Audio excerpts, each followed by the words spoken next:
If you want to make sure you stay in good conversation, you gotta tune in to Coffee and Conversation with Collette. That's me, Thursday mornings from 7 a.m. to 8 a.m. on the only station, WHBR TV 33. See you soon.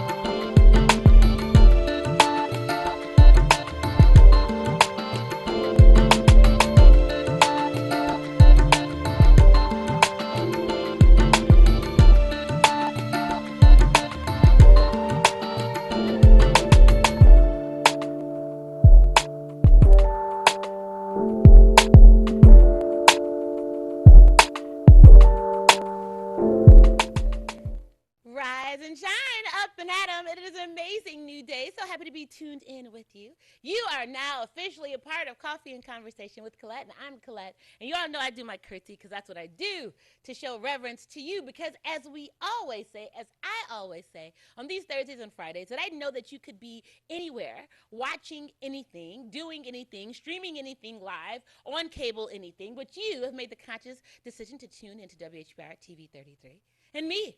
Because I believe that you know that by the end of our now 2 hours, Friday are 2 hour power things. You know what I mean? So normally 7 to 8, I try to recapture what we began on Thursday. And then 8 to 9, we can continue that conversation. Or it is our Freestyle Friday. So we can kind of get into whatever it is that you want to discuss. But I promise you that no matter whatever it is that you bring to the table is going to be applicable to the conversation. And if it is not, I will make it. How's that? So that we will still be on task of learning. Because we know that our ultimate goal is to educate, enlighten, and empower. So whether you are watching us by TV 33 or streaming live or our app or Roku or Comcast, thank you and amazing morning to you. Okay, I told you it's March 2nd. I'm going to give you these announcements again because I really want you to know and I really want you to be a part of the things that I do. So, on tonight, it is First Friday Movie Night at the Dabo Sheffield Center. That's the Detroit Association of Black Organizations. It's located at 12048 Grand River. It's right on the corner of Grand River and Wyoming. It's the old bank that's right on the corner. So, it's across from Hollywood, Coney Island, and adjacent to the gas station. But that's where the Dabo Sheffield Center is, community center, and home of New Destiny Christian Fellowship under Bishop Reverend Horace Sheffield. And on tonight, the first Friday of every month, it's the free Friday night movie. So tonight's movie has not been seen in theaters before. It is actually, we're awaiting a release date, but it's John Schulman's political thriller called Domestics. And so that's going to air tonight. The event starts at 6. So there's fruit food. Now, as I said yesterday, it's so great when you can go somewhere and whatever you are gifted, we're appreciative of that, right? But let me just tell you, the gifting on this meal, so normally there's two meats. It's either a baked chicken, maybe fried chicken, salmon, ribs, roast, whatever the meats are. Then it's either mashed potatoes, macaroni and cheese, green beans. You get a salad. Of course, there's like a punch, and there's a dessert. Did I just say to you that all this is free? So it's all free, and it's family friendly. So you can come, bring the family out, have an amazing meal that begins at 6. The movie starts at 6:30. Normally, the movie concludes about 8. We don't try to hold you longer than 90 minutes with the actual visual. And then I facilitate the discussion afterwards. So we've had such movies as Nina Simone, Slavery by Any Other Name, always socially conscious movies that engage in a conversation. And so you will not be disappointed. If you're kind enough to tune in to have these conversations in person, it really goes there. Let me just say that. And so, of course, I want to extend the invitation to you. It's free. It's Friday. Okay? I know for those of you who are not going to see Black Panther, you can come on down. And also, I want to let you all know about another free event. It is Show Me the Money Scholarship Seminar. Now, again, we always talk about resources, not having resources. And if we want to go to college, and that's at any age, let me just say that. So whether you have high school students who are graduating, preparing to graduate, even if you're not at the graduation levels of 11th or 12th grade, 9th grade, and you want to plan, come on out. If you're at community college and you want to further your education and need additional resources, come on out. If you're an adult who wants to further your education, come on out. Again, free seminar. That's tomorrow, Saturday, at 11 a.m. at the Dabo Sheffield Center. Again, at 12048 Grand River Avenue. It's called Show Me the Money Scholarship Seminar. It's going to be facilitated by Scholarship Mom and Guru Gwen Thomas. I mean, you guys got to come out. As I shared with you yesterday, what is it? 62% of college freshmen blindly sign up for loans to pay for college and have no idea what their college will cost over 4 years. I share with you in my truth and transparency that I'm still paying for my college debt. I owe about $14,000. At the height of my yearly tuition, it was about $24,000. So that was a responsibility that I took upon myself because I did get funding to cover my education if I had attended the University of Michigan, and I chose not to. I chose to go to the University of Pennsylvania, the Wharton School specifically. And so for me, that was an investment. I didn't want to put that on my family, and so I took that on. So I'm very thankful at this point. I still owe about $14,000 more, but it definitely would have been beneficial to not have to pay anything. So let me just tell you, if I can help you out, I'm going to help you out, right? So remember, those are our two announcements for today. Let me give you the call-in numbers if you didn't have them. 313-868-0342 or 313-868-0351. And lastly, 313-868-4336. Now, everyone, we're going to continue the conversation on yesterday. And I love you all because I get so many calls off the air that I just think it's really interesting because I just love you. And I believe that it's so important that you know that you can call in and have the dialogue, and you can call off air and have the dialogue. And the conversations that we pursued yesterday after the show embodied us asking. Some people asked me, Collette, you're focusing, why do you focus on making it more than where we are right now? And I asked specifically, what does that mean? Well, it appears that you don't want to acknowledge where we are in America. And I said, as of what? As it pertains to the narrative. And as I shared with you yesterday, what was our morning quote? Our quote by Audre Lorde was what? If you don't define yourself for yourself, then you will be crushed into others' fantasies of you and eaten alive.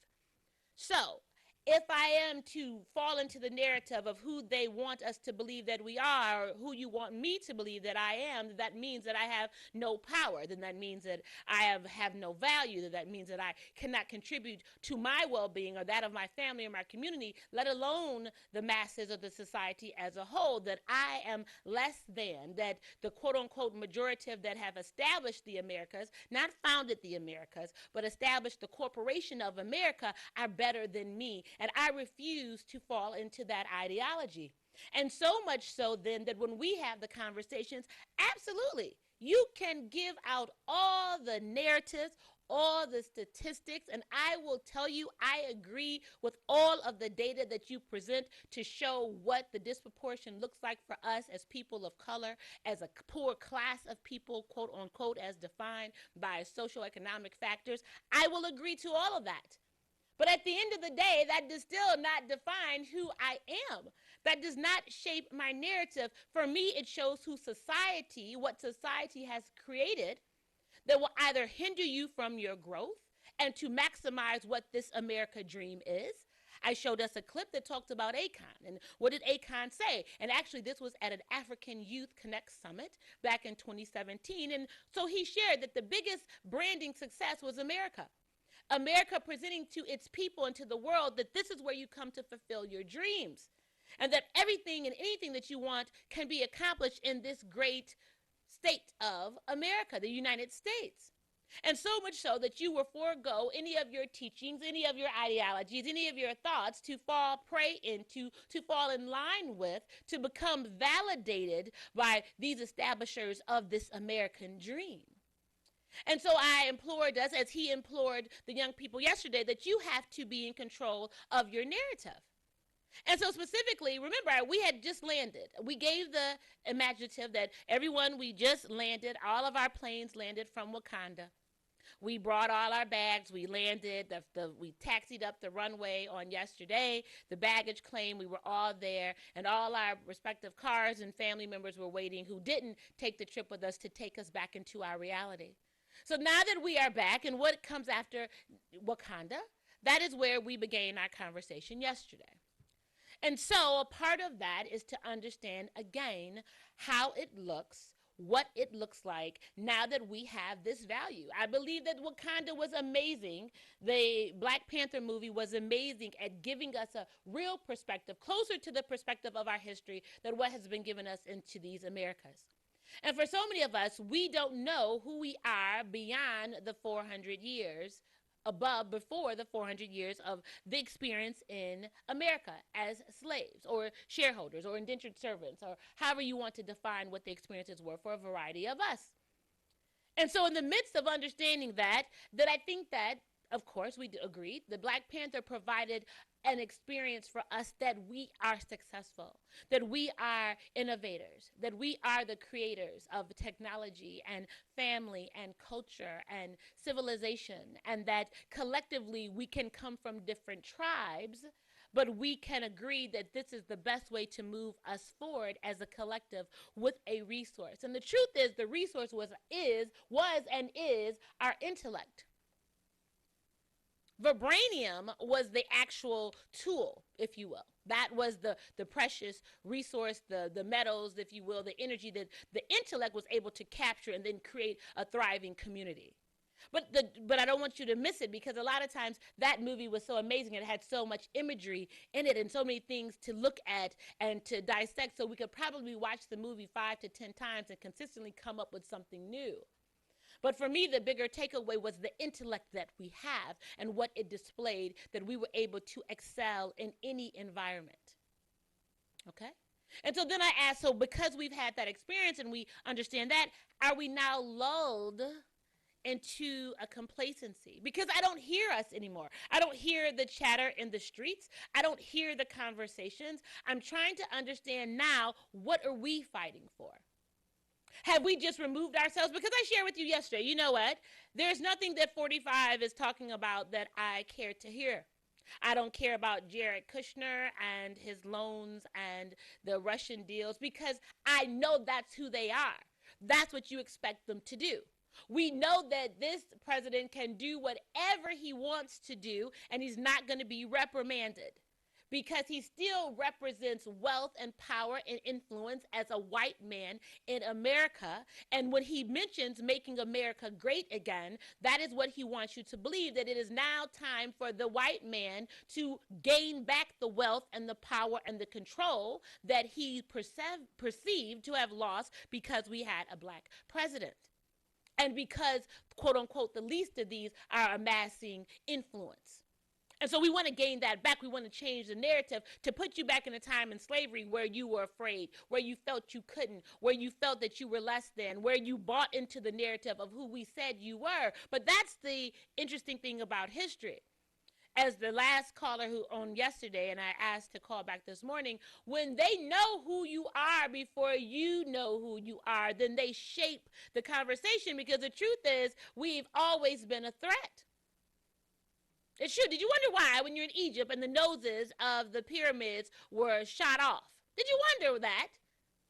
Because the imagery that they want to give it, there's this narrow European nose, and you all saw the bust of the alleged Nefertiti, Cleopatra, was unveiled a month or so ago.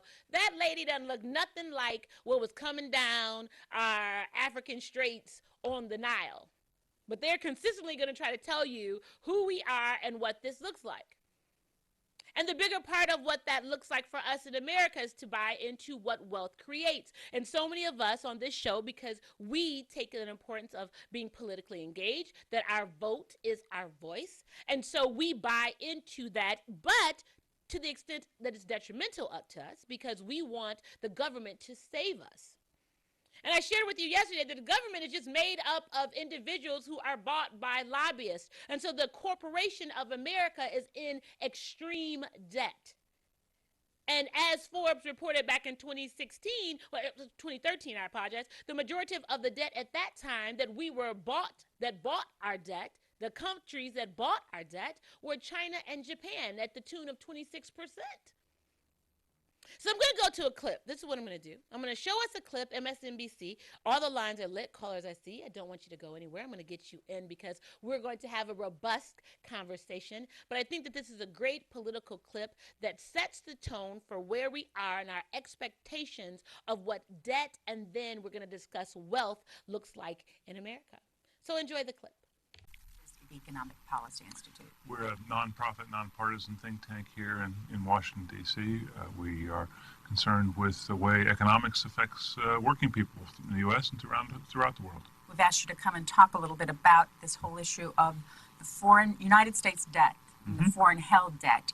There's been many articles about this. There's also been hand-wringing about this. There's also people who say this is not a big deal. Right. First of all, step back and tell us what's happened. Well, the U.S. has been running a trade deficit. We are essentially spending more than we're earning every year. It's just like a consumer whose spending exceeds their income. We're running up, nationally, we're running up the equivalent of credit card debt. Only the balance is now up to about $2.7 trillion. And how did it get out of whack? Well, because we have been spending more than we're earning since about the mid-1980s. And it's been particularly bad since the middle of the 1990s, beginning around 1995. It's a complicated problem. We're spending more than we're earning in part because our currency, the dollar, has become overvalued. That makes imports cheap. Imports cheap. People say, I can get cheap shirts, cheap clothes, cheap furniture, and I'll buy more. And it also makes credit cheap. And so consumers can borrow easily to make those purchases. So the system is encouraging people to engage in that kind of consumption. It's sort of like banks offering you, unlimited access to cheap credit cards, at, low interest, zero interest, loss leader loans. But ultimately, you have to pay those bills, and that's the concern. We are beginning to have to pay those bills. Now, to continue your analogy, the consumer is constantly being bombarded by companies wanting to give them the credit. Is that happening to the United States, or did it happen over the years? In effect, it has, and in large part over the last 4 or 5 years, it's actually been countries, not companies. Right. Particularly countries like China and Japan and other countries in Asia that have been loaning us hundreds of billions of dollars, and happy to do it. And happy to do it. Paying for those large deficits willingly. And the reason they did it was because they wanted to export goods to the U.S. They were dependent on shipping us their exports to soak up excess labor. So it's what some have called a codependency relationship. We are dependent on them for cheap credit, and they are dependent on us for exports and the jobs that can be generated that way. We have some statistics to show exactly kind of what those numbers are looking like now, with Japan being at the top. Explain these numbers. Right. Right now, foreign countries hold about $2.4 trillion of U.S. securities. Now, the countries you see above, Japan is a large holder because their central bank has bought large quantities of dollars. Likewise, China, their central bank has also bought about $500 billion here. I think that number may be somewhat low. On the other hand, some of these other countries, Britain, Luxembourg, and the Grand Cayman Islands, those are centers for private brokers, and they're purchasing bonds on behalf of others. It's asserted, for example, that the Chinese are buying large quantities of bonds through private brokers, and so they're in that way disguising some of their dollar purchases. So what are the dangers for the United States? The principal danger is that over the long term, as we keep borrowing, we're going to have to pay more and more in interest to the rest of the world. Already, interest payments in the first quarter of 2006 were over $110 billion. That's more than we spent on health, education, welfare, other kinds of non-defense, non-discretionary spending. So it's a huge burden on the economy. And what's the argument for people who said this isn't really all that bad? Well, the concern is, of course, that we're going to have less to spend at home in the future than we do now. Also, we're vulnerable. Right now, interest rates are relatively low at about 5% on government debt. We all remember when they went up to 10 and 12% on debt. So those payments could go up, they could double overnight. One of the questions that comes in to this show specifically, I have heard, is what happens if a country wants to call in the debt? Right. Can they do that? No country is ever likely to call in that debt to demand payment. China is too dependent, again, on its exports to the U.S., likewise Japan. That's an empty threat. The real threat is that consumers and investors in the private markets are going to realize that this house of cards can't be sustained, that we can't keep borrowing and borrowing forever. And the way to end that problem is for the dollar to lose value. We have two ways to do that. We can engineer a gradual decline, as James Baker, President Reagan's Treasury Secretary, did in the 1980s. He got together the G5 and they gradually brought the dollar down. That made U.S. goods more competitive, and it shrank the trade deficit we had at that time. Otherwise, we let markets do it, and in that case, we're likely to have we could well have a financial collapse, as Mexico did in 1994, and many of the Asian countries did in 97, 98. And that could be very costly, push us into a deep recession. Robert Scott, again, senior international economist for the Economic Policy Institute. Previously, he has taught at the University of Maryland at College Park.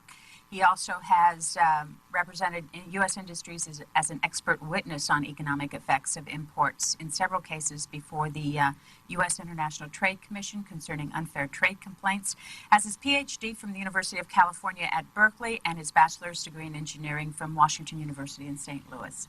Let's take some phone calls for you. First up, Manchester, Tennessee. Hello. Good morning, y'all. Morning. Good morning.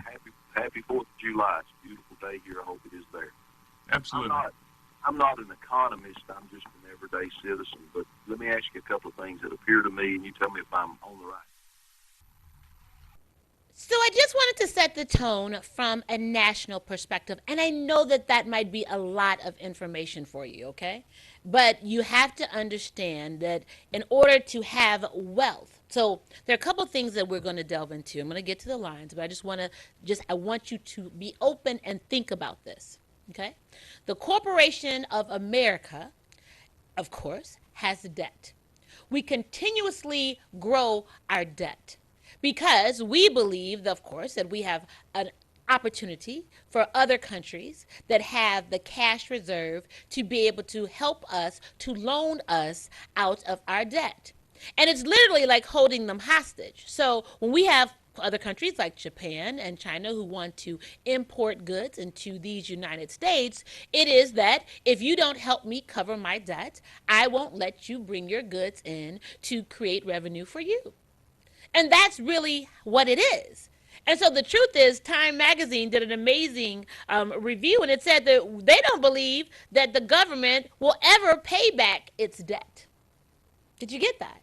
And so in the midst of understanding that, then you look at the companies that are doing business in those foreign countries as well. I tied this into us yesterday with the Confessions of an Economic Hitman, and that when they're underdeveloped countries, America historically goes in, creates an infrastructure where we bring corporate dollars to create services, electricity, whatever it is that that country needs, and then we have a lockhold on that country for the next 20 to 30 years. So then you look at who owns those corporations and how then they are tied into the political structure through lobbying. So the legislation then that is implemented to help the import-export programs and the infiltration into these countries, then the wealthy who've established and own these corporations are the ones that are receiving the highest return. And those of us who are workers don't understand that if we don't own the stock in the company, if we don't own the company in and of itself, it's 8 to 10 individuals, families, that have established this thing who are sucking up this wealth in America. And as you're seeing now with Donald Trump and Kushner and the like, that is the cycle of what it looks like. Even with Akon bringing electricity into Africa, he got a $1 billion credit line from China. So you need to understand what this looks like. And so I'm asking us, and then if we understand what it looks like and we're in the truths of what it looks like, then what do we do to create an environment where we can benefit? As opposed to getting wrapped in the rigors of what they want us to believe, that we are hopeless, that, as one caller yesterday said, that there is no hope for the youth, that there is no future. It's about business, you all. And as you all said, I'm about to go to the line. One of the callers said, well, we're consistently killing each other in urban America, and that's what it looks like, and they don't care about it. Of course they don't care about it. That's not their concern. Because the truth is, we don't even understand why we're killing each other in urban America. And as people of color, if we're living in urban America, we're not even trying to address the issues, because it's either what? A lack of resources, a lack of meaningful education, trying to aspire to get money to take care of our basic needs, and then those things that America shows that we need in order to validate us, this higher lifestyle, these fancy cars, these Louboutins, these Gucci bags, and the like. These Nike shoes, these Cartier glasses, these things in that we put a value on. And so by any means necessary, we have been trained that that's how we're going to get them. But then I'm going to add another caveat, because I'm giving it to you this morning. I'm going to add something else into it, is then we get caught up, because as the caller said, then, we're selling drugs and we're doing all these things. What do you think doctors do? What do you think pharmaceutical companies do? They push drugs. Do you know, when you go to the doctor, there's no healing. It's management. So when you have an ailment, I'm going to prescribe this for you. Oh, your blood pressure's high. Based on what? I asked my physician, can you tell me how blood pressure is even established? How do you know it's high? He said, the truth is, we can't even really tell you. I appreciated his honesty. But you'll be quick to give me a lisinopril or whatever blood pressure medicine, and then they're going to give you another pill to control your water, and then they're going to come up with something else, your body mass index, based on whose standards? On the European standard? So then if you're overweight, then you have these cholesterol, then we're going to give you this drug, and then I'm going to give you that drug. And then so many of us, and then you don't look at the side effects to the drugs, and then create another issue for you. So where you think you're managing that, it creates something else, and then you have to take a pill for that, and then there's a adverse effect to that. And so you won't move without going to the doctor, because you got to get your medicine. But it's legitimate. Oh? But then we sit and fight about cannabis, and they're selling weed, and that's morally wrong. Are you kidding me? The biggest individuals who are now reaping the benefits of cannabis or marijuana are white folks. And now we're sitting up here putting a moral stamp. Hello, they gave us morality in America to keep you hindered. There's nothing about America that has ever been morally sound. Did you get that? The morality of the Bible was used to oppress us into slavery. You all remember Nat Turner. They brought him down to each one of the plantations, as the story alleges, to use the Bible to keep the slaves in line. And then you want to use all these morality clauses of, oh, we have to be better than, and oh, we have to love. And we're the ones that are doing all the loving and all the less than and all the kowtowing and all those things, while we're still getting whooped and beat and hung. And now we're still getting shot. And we have been now filtered from the public education, which is a mess, into the prison pipeline. But we still have this moral code, and we still roll into the churches, and we still are waiting for God to touch them and for them to be better to us, when we can't be better to ourselves and deal with the truths of who they are. And I know I'm going someplace this morning, and you all might not like it, and that's okay. But we're going to have the conversations. And you can absolutely disagree with me, and that's fine. But in the midst of understanding all that, why do we use those things then to hinder us? Because we're not creating any wealth. We don't even understand the system in which we're in.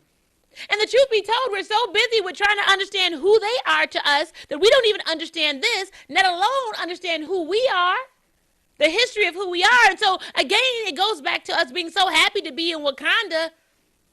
Did we even take away that we can be empowered through Wakanda? Did you see? They were part of American society, and then they left to go home to get re-energized and to connect with like minds and to get invigorated and to realize what they could do before they immersed back into the society. Did you get that? We don't even do that. Because when we see folks that look like us that are trying to do something, we'll be the first to critique them. We're the first to say what you can't do. We're the first to say, oh, you're wrong, knowing that we've never done any of it. But we'll be quick to tell you what you can't do, but everybody else, you never question them. You never question what all the other presidents did for you before you got to President Obama. But because he was a man of color, oh, he's not doing enough for the black people. Well, no other president ever did enough for the black people, and you never even thought about asking them. Didn't even think about it. Didn't care that they came to your town. Didn't even read the legislation. You all thought Bill Clinton was the best president, and he's the one that created legislation to put more of us in jail. But he was cool because as long as he was playing the saxophone on the couch of our Arsenio Hall, y'all thought he was about that life, and that was great. So I'm just asking today. I mean, what's really good? Where are we? If we don't deal with the truth of understanding who we are and where we are, it will not get better. For the collective, for the masses. And I just want to know that maybe that's what it is. Maybe we're just fearful of that. Because the truth will set you free. Because that means that you have to do something about it. You have to get out of your comfort zone. You have to get out of the woe is me. You have to get out of the I'm being persecuted syndrome and the pity party. And you have to get out and actively be about something to make something happen. So that is my intro on today. I've given us enough. I'm going to go to the lines now to start the conversation. I appreciate your indulgence of me in that time. So thanks for your patience. Great morning to you. Good morning, folks. Good morning. You know, Black Panther was black enough to hold some of us forever. Nice. Nice. We don't need we don't need to do nothing because we think that who we summed us up in the world should respect us now. Yes. Instead of us realizing I tell people, don't look at your position in this world. Okay. Look at your potential in this world. Ah. Nice. See, that's a big difference. Looking at your potential and what you can do that they didn't tell you. Okay. It don't take much to look at the landscape to see that a lot of what they told you was a lie, especially about you. Sure. And I'm speaking to the believing the narrative part of this.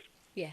What we have today in the black community, in some of our community, is no more than the lie that they sold us. And we gave it life. We gave it a head. We gave it arms and legs and a mouth. Right. Now, I said this a long time ago on Richard's show. And shout out to Richard Harrison, man. Get better. I hope everything is still going great with you. Absolutely. But I said this. If you want to hurt America, stop buying toys. Because right now, we owe China at least $5 trillion. Yeah, let me add to that. Our actual debt right now is $19 trillion. Oh, and it's dispersed. I have the information. I can even let you know where who owns the majority of it. But yes, our debt is at $19 trillion. Please continue. Now, with that kind of debt, yes, you will never pay off that debt. No. So here's the problem, black folks, where you could really get this thing nipped in the bud. Sure. The United States is dependent on you to pay that debt, which is why everything in your house is made by China, sure, made in Japan, made in Taiwan. Sure. Who's going to buy these toys from us? The United States say we got this program called work. Now, black folks get ticklish around this because we think everything that come out of that machine is true. Sure. Sure. The black man and the black woman spending habits so atrocious, Collette, yeah, that yeah, they can almost depend on us. They can almost depend on us to pay that debt off by buying stuff from China. Now, keep this in mind. Yeah. Nobody else around the world buys goods from China. Right. Right. Right. And stay right there. And the affluent folks in China aspire for everybody else's goods, and they fly to London, they shop at Harrods, they come into LA, they're buying all the Louis Vuitton, all the Gucci, all the Fendi, all the they don't buy anything that says made in China. Did you hear what I said? He said it. No, they're buying everybody else's brands except theirs. So the deal was made in the back room. Sure. that we won't call up our debt on you, America. And this is probably why white folks keep so many guns, because they know that any given time, if China wanted to call up their debt, America will crumble in an instant. Right. If black folks say, you know what, we ain't buying no more toys, and we ain't buying nothing made in China neither. Do you know economically the ripple effect that will send across the Dow Jones? Well, let me just say that, because we don't even understand what the Dow Jones is. See, that's what I'm talking about. We don't understand how we have created this financial system to justify all of our habits. So we create the imagery for you to buy in something, that there's a value in this so we can get your money in. That's why you see I know all of you watch American Greed. Everything on American Greed doesn't change. It's all a Ponzi scheme. And what did Bernie Madoff say? Why are you all mad at me? Because America is the biggest Ponzi scheme ever. So I'm just doing what America does to us. We create the imagery of this value and then what wealth looks like and get you to invest in it. So then we can further enhance our personal pockets when you don't understand how to enhance your personal pockets. And I don't mean to cut you off. I'm going to get back to you. I'm going to make it even simpler. You all remember when we were dealing with the bailout with the automobile industry. And I begged people, you buy stock. If you can get the stock, you better buy the stock. Folks that worked in the plant, got the profit sharing, had the extra money, wouldn't buy the stock. Are you kidding me? You mean you work tirelessly every day, 6 and 7 days a week. The company that you work for now gives you a chance to buy into it. You don't even buy into that to create a wealth because you know that the bailout is coming. They're going to get the monies. The value is going to go back up. You turn in your stock and you get a return. But we don't do that. We didn't do that. If I wanted to get rich, why would I educate that person? Why would I supply a great educational system for their children? If you got 5 children in your household, sure, who's going to repeat your sight, sure, then for me as the money man, this is good news. Sure. So of course we'll topple their education system. Sure. Of course we'll topple anything that will give them an inclination that they can get hope. Sure.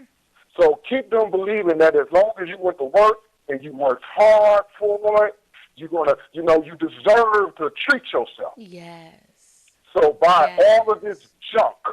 Yes. Because again, they depended on the people of America to pay this debt by way of purchasing these products. Yes.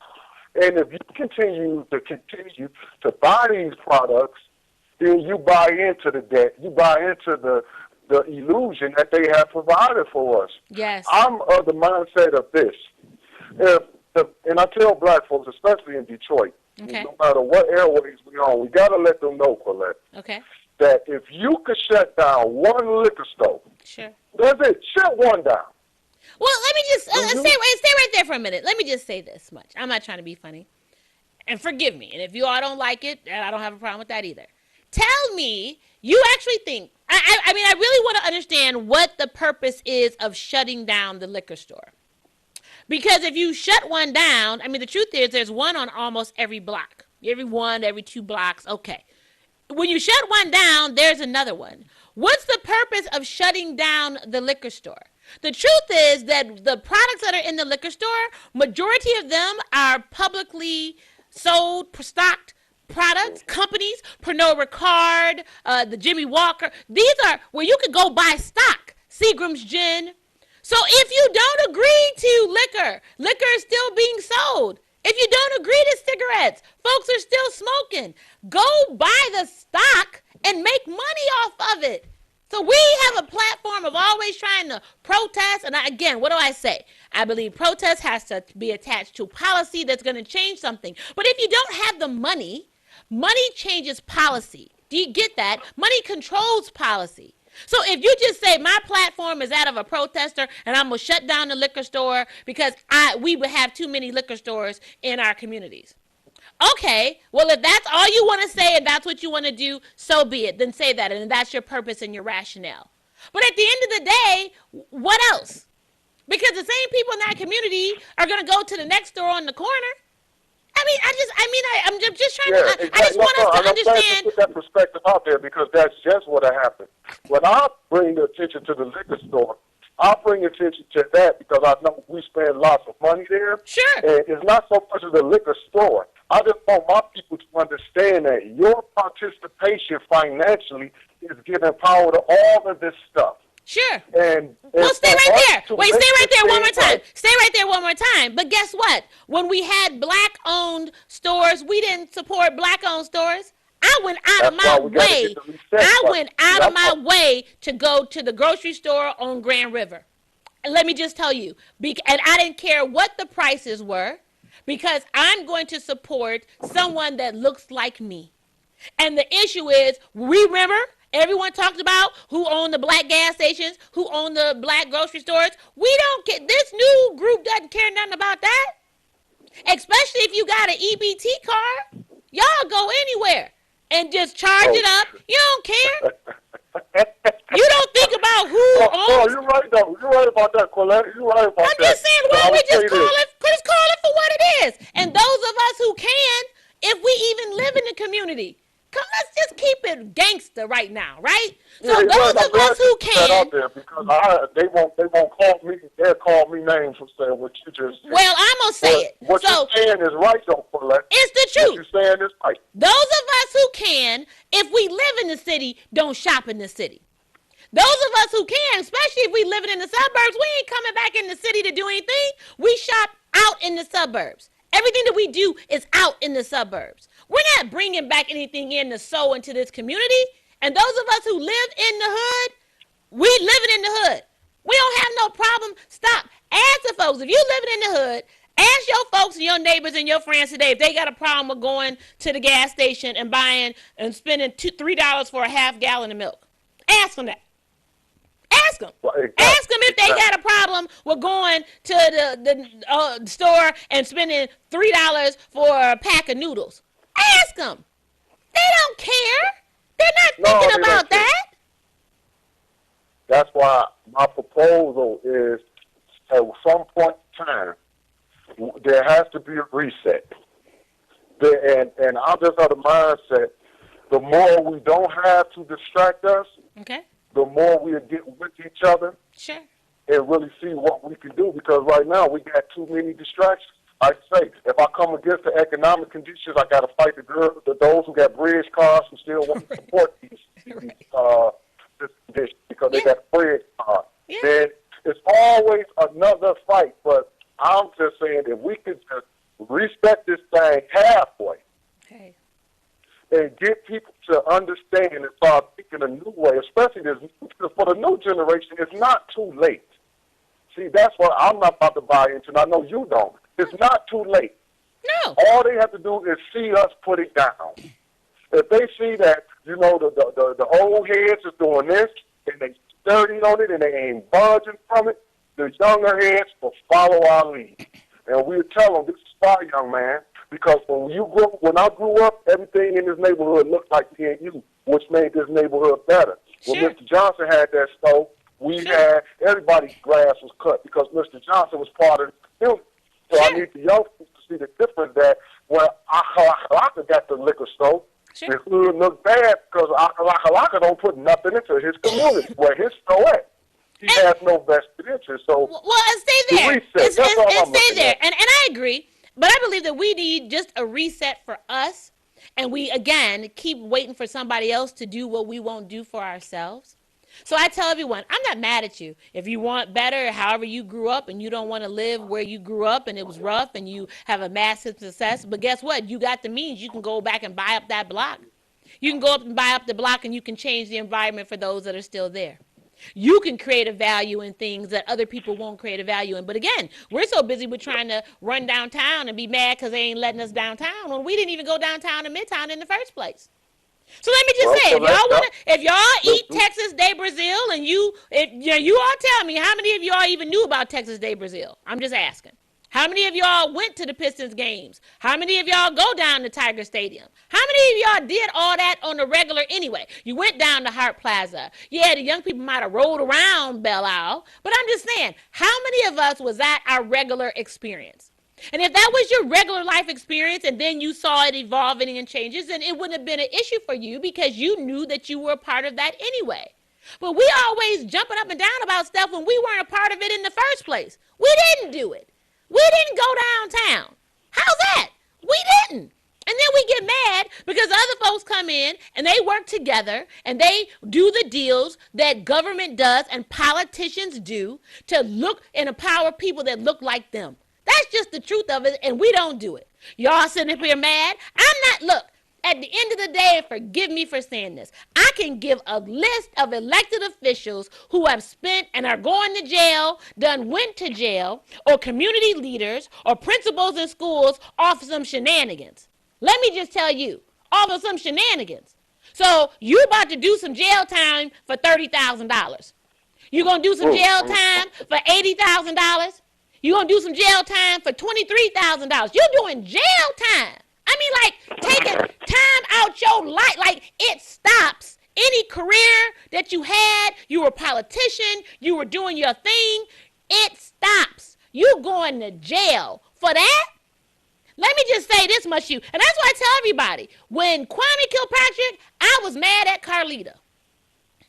I'm just telling you, I was mad at Carlita because guess what? If we got away free, you living in a 6,000 square foot house in Dallas, y'all living good. All you had to do is pay, what, $500 a month to Detroit? I don't care what kind of job I had to get. He didn't even have to know about it. I would have been sending that check to Detroit. They wouldn't know anything different. My family would have been intact, and we would have been riding off into the sunset. But somewhere along the way, we decided we got this ego and we want to do something different. And we think we're going to fight the same system that consistently oppresses us and wants to use us as an example. And look at how that look for him now. And you sitting down for, what, 28 on the books. Are you kidding me? Like, really? Y'all stop it. We just, stop. I say it must be in the air. I'm just it must be in the air. just but saying. I will say this before I go. I told the young guy, I said, man, if you put up a booth, you can take you a cake, put you some chips and pop or whatever on it, put it next to the store. I'll come to you. How about that? So when I meet people, I let them know, well, let me know where you at, and I'm going to come support you. Okay. Yeah. And that's all we can do is just let them know that that spirit is still alive. Sure. We refuse to let it die. Sure. I know what you see looks bleak, but if you're willing to change it, my brother and sister, I'm willing to change it with you. I'm willing to go the route with you. Sure. What I'm not willing to do is go halfway with you. Okay. I'm willing to go, I got to go all the way with this thing. I get because once it happens, you will understand the benefit of supporting each other. Sure. And that has been you know, Collette, we have fought the longest revolution than any other race amongst ourselves. I don't, and stay there. I don't even, and let me just tell you, I don't even believe it's a fight. It ain't a fight. A fight is when you have an active other party coming back to you that we've defined what the goal is, and I give a position and you punch me and I punch you, whether that's literal, figurative, whatever the case may be. We're not fighting. We just dancing in a circle. Everyone, we're going to break. Everyone, let me just tell you, everyone, hold on 1 second. It's the top of the hour. I'm going to get back to you. All the lines are lit. You guys don't go anywhere because we're going to take a quick break. We're going to be back. We're going to continue the conversation. I'm going to get everyone in. I want to make sure if we're going to fight, fight. If you buck is what I'm talking about. Take a break. We'll be right back.